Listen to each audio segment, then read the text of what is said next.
It's Friday. I didn't think we'd make it. Oh my gosh.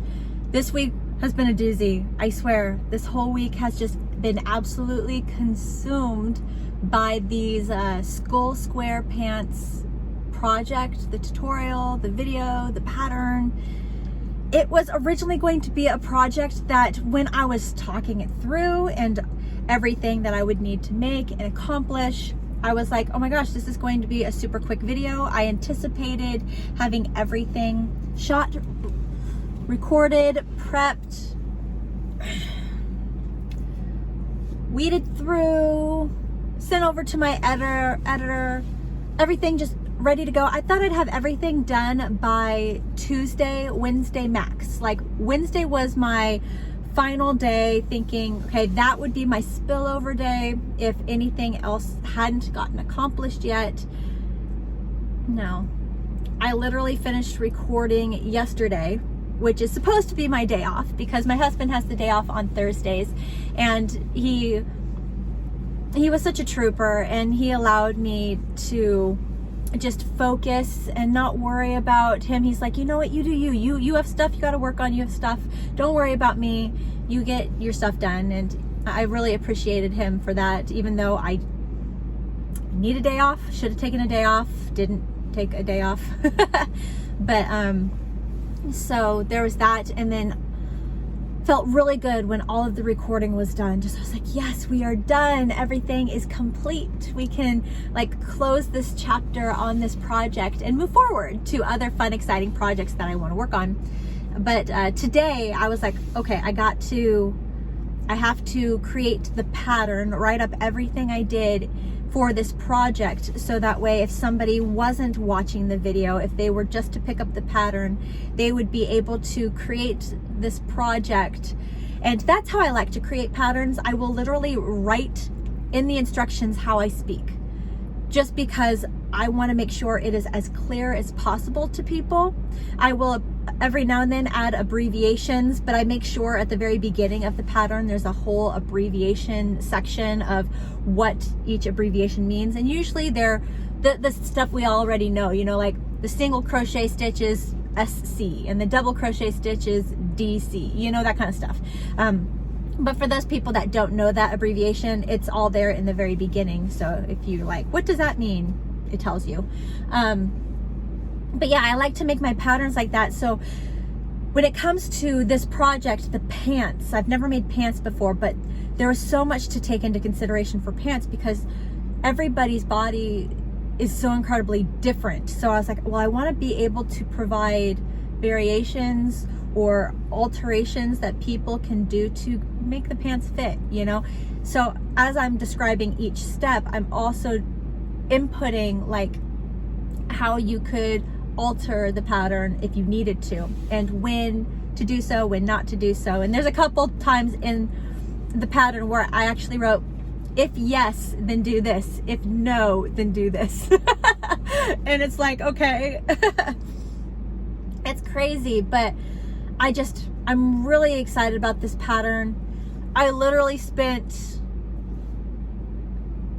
8:30. I started like 8:30, 9 a.m. this morning, and I just finished at 4:30 p.m. I didn't even eat lunch till 3. I didn't eat period till 3. I had coffee this morning, and I was just like, we're gonna ride this out. I'm gonna hyper focus and I'm gonna ride this out. So I just made sure I had not just diagrams, but example pictures of how you could lay out the squares, you know, and how to count the squares and the dimensions of the squares, and just as much possible help that I could give you, you know. I just wanted to do that. So it's a huge pattern because of that. It's huge, but it's worth it. It's worth it. It's going to be such an amazing project. I had so much fun making it. It pushed me creatively. Honestly, it was the first time I ever made pants, so it was a first time project for me. And after doing this, I learned so much, and I was like, you know what? Now that I've done it once, I can see how I could do it again in the future with different squares and different things, you know. So that was exciting. A huge learning experience for me. I don't want to say a learning curve because it's not a curve, but just kind of, you know, I did something new. I did something different, and that was really, really cool. And I'm really hoping that people give it a try. And if not with the skull square, with just regular granny squares, and seeing how I figured out how to do the math and assemble the pieces. And just if you can take my breakdown and how I walked you through the whole process, you could really take any granny square you want and make shorts or make pants. You know, you can, because now you'll see how I walked through the process and did it. So I'm very excited about that. These pants are so cool. They're so different, and it was so cool, so fun. But I'm ready to be done with it. I'm ready to move on. My brain is fried. That project literally consumed my whole week. Consumed my whole week. And so next week I'm probably going to do something a lot lighter, so that way I can have some balance. You know, like I said before, whenever you do like a really big project, like a blanket, and mostly it's blankets. If you do like a huge blanket, maybe you made a queen size blanket, which, you know, people do. You want to make a big project. You finish that big project, and then all of a sudden you just kind of feel fried. You need that quick win to keep you motivated, to keep your Crojo, to just keep that passion and love alive. And I'm kind of there in a sense, because this project it took so long to do. It took a lot of just mental burnout. I kind of feel a little bit of burnout from that project, just because I had to designate so much time to that one project. Usually what I'll do, and let me know in the comment section below if you do this too, but usually what I'll do is I'll have like that big massive project and I'll be working on it, but I will take breaks from that big massive project and I'll do smaller projects to kind of like keep it all fresh and keep my interest, and just, you know, just keep going in a sense. I need those breaks with the smaller projects, but because this project, I had a deadline, I had to get it done by a certain date, and that was like, I needed to get it done well before Halloween, so people had a chance to make this project before Halloween. So if they wanted to, they could wear these pants on Halloween. So I was like, I have to push this video so it releases before Halloween, but well before Halloween, so people can actually make it. And then my brother-in-law, who the pants are for, I was like, I want to finish these pants so that way I can ship them to him, so that way he can enjoy them before Halloween. And before I ship them to him, I need to create the tutorial and the pattern and everything, so that way I can show you guys everything I did, you know? So there's a lot of pieces where it's like, deadlines. I wanted to get it done, so that increased the push, so I had less opportunity to work on the other things that would keep me refreshed and keep the, you know, the Crojo there. And I did just a heavy push on this one project, and I think that's why I'm feeling a little bit of that burnout, just fried a bit, because I had to push so hard with it. But yeah, I missed you guys on Wednesday. This Wednesday I was supposed to get on here and share with you me diving into the Nightmare Before Christmas kit box. I've actually seen a couple of you who purchased the kit box to crochet the characters with me, which I am so excited that you did that. Just honestly, it makes me super happy. I'm so incredibly happy that you would buy the kit, so that way you could make the crochet characters with me and just kind of crochet with me, do this together. That's super fun. That's super fun. And if you haven't got the kit yet and you are interested, I'll put the link back in the description section of this video again. So if you click on that link, it'll take you exactly straight to the kit that I purchased, so you'll have the same thing that I have, and then we can get going. Now, yeah, again, because this pants project consumed my whole week, I didn't get a chance to open this kit or open the yarn that I bought for Oogie Boogie. So literally this is still sealed, and I haven't opened it. I haven't seen it. I haven't looked at it yet. If you recall, I was talking about I want to make Oogie Boogie, but I want to make him in glow-in-the-dark yarn, so like in the movie at night he can glow, because I think that's super cool. But when I went to the store to go buy yarn, I went online. I went to Premier, I went to Lion Brand, I went to Joann's, I went to Michael's, I went all over looking for glow-in-the-dark yarn, and nobody had any. Come to realize now, after I've seen other YouTubers, that if I would have just gotten Premier's everyday DK or everyday worsted Aran yarn that their highlighter colors or like their brights are glow in the dark. They have the ability to be fluorescent and glow in the dark. And I'm like, dang it, that would have been perfect. I would have loved that, but it's okay because I didn't want yellow. I didn't want green. I didn't want pink. I wanted like a linen color that would glow in the dark because Oogie Boogie is supposed to be like a sack. He's supposed to be like a burlap sack, you know? That's what he's supposed to be, full of bugs. So I'm opening this yarn right now for the first time to see it and kind of show it with you. I ended up having to go on Etsy to buy glow-in-the-dark yarn. And this is what I have. So let me know if you've seen this before.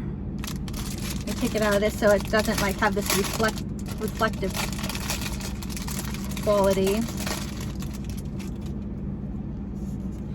Gert's Glow House. See that there's a little bit of a shine. Gert's Glow House. Anyways, this is a really thin yarn. It's 100% polyester. It's a 4-ply fingering weight yarn, so it's thin. Let me grab a strand for you to see. See how thin that is? So fingering is like a 1, 1, 2. More of a 1. It's a 1 for sure. 1, 2 it'd be like a light 2. Glow in the dark. So what I was going to do, because it is so thin, I bought 2 and I'm hoping I can just double it up, you know? Because I don't want my Oogie Boogie to be like that big. I don't want him that big. I want him to be like a good size. So I'm gonna go ahead and I'm going to double up the yarn strands, and hopefully that'll give me at least a 3. Yeah, it'll give me at least a 3, you know, and I can work with that. I can work with that. So, or most of 3, not at least, at most of 3. So yeah, I'm excited about that yarn. So Oogie Boogie will be the second character I make. The first character is Jack because I have all of the stuff to make Jack, because the kit says it includes everything you need to make Jack and Sally. So I'm gonna go ahead and open this with you guys. I'm actually in the parent pickup line. My son's just getting out of football practice right now. I found a window of opportunity to get on here and talk to you guys. I was like, I'm taking it. Of all the things I've done today, I was like, I want to hang out with you guys. I might be totally fried working, but I want to hang out with you guys. Okay, got the booklet, got the crochet hook. I'm gonna keep looking at my window, making sure I don't see my son. As soon as I see my son, the video is gonna abruptly end. But, so the crochet hook, 3.25 millimeter here. And let me look at Jack. What is the first thing? I might actually get started on here. So Jack Skellington starts on page 20. Let's go to page 20. We're like gonna hyperspeed this. See how far I can get before my son gets it. And unlock the car door too. Be totally ready. Okay, so Jack Skellington, starting black yarn, obviously. Okay, so it looks like it begins with the legs. Interesting. Oh, that's why. So it starts with the 2 legs, and then it joins the 2 legs together and starts working the body. So it's kind of working from the feet up to the head, not the head down to the feet. So it starts with the 2 legs, and then it'll join the legs together and then work up the body. Of course, the legs are going to be super teeny tiny because it starts with just 6 single crochet stitches that you work each row. Each round is 6 single crochet stitches and you work 30 of them. Okay, let's do it. And because I don't have a stitch marker, I'm gonna go ahead and do my trick of using my yarn tail as my stitch marker. Do I have more black? There, I it shows I have more black, but I'm like, this is gonna be tight, I would think. I don't know. It's funny when I get kit boxes because I look at the amount of yarn they give you and I'm like, there's no way. I mean, are you giving me the exact amount here? And if I have any kind of crochet tension variation, then I'm kind of in trouble. You know, I'm like, I always like it when kit boxes have an overabundance of what you're gonna need. Oh no. I thought I'd be able to get started. I don't want to get started right with this.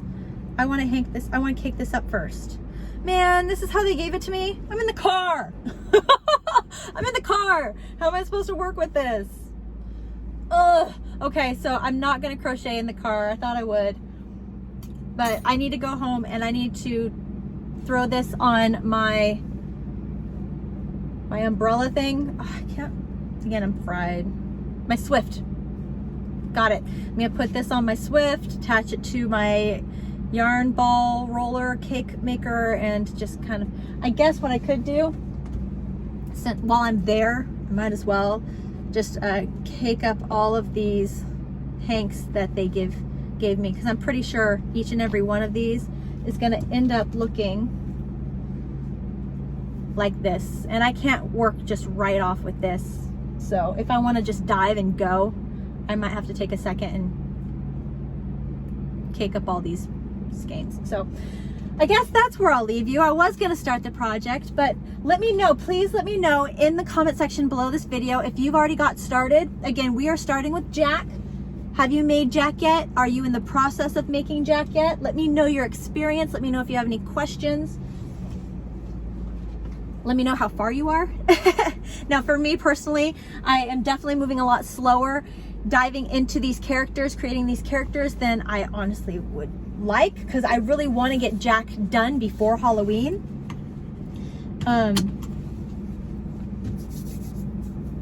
So that's my goal. That's what I'm really hoping. So I'm gonna try to really push his project before next Wednesday, so that way I can have like a significant amount of work done on Jack when I meet up with you guys on Wednesday next week. Otherwise, hopefully either I have a significant amount done or I have him completed. That is my goal. That is my goal. I'll check in with you guys on Wednesday next week. I hope you guys are having an amazing Friday. I hope you have a great weekend. Enjoy yourselves. Enjoy the weather outside. Remember to take breaks from crochet and get outside and take in the fresh air and just take a second, you know, just kind of be present. Be present. Self-care. Take a walk. Or just kind of like get outside, touch the grass if you can. Something, just kind of do something with nature. That way you can do good things for your brain, good things for your mind. You know, take those breaks. Remember, crochet is amazing. It's our passion, it's our love, it's something that we get great joy from. But if we don't take breaks, then too much of a good thing is a bad thing. It's not a good thing. All right, I hope you guys have a great weekend, great day. I'll see you guys very soon with the next one. Bye.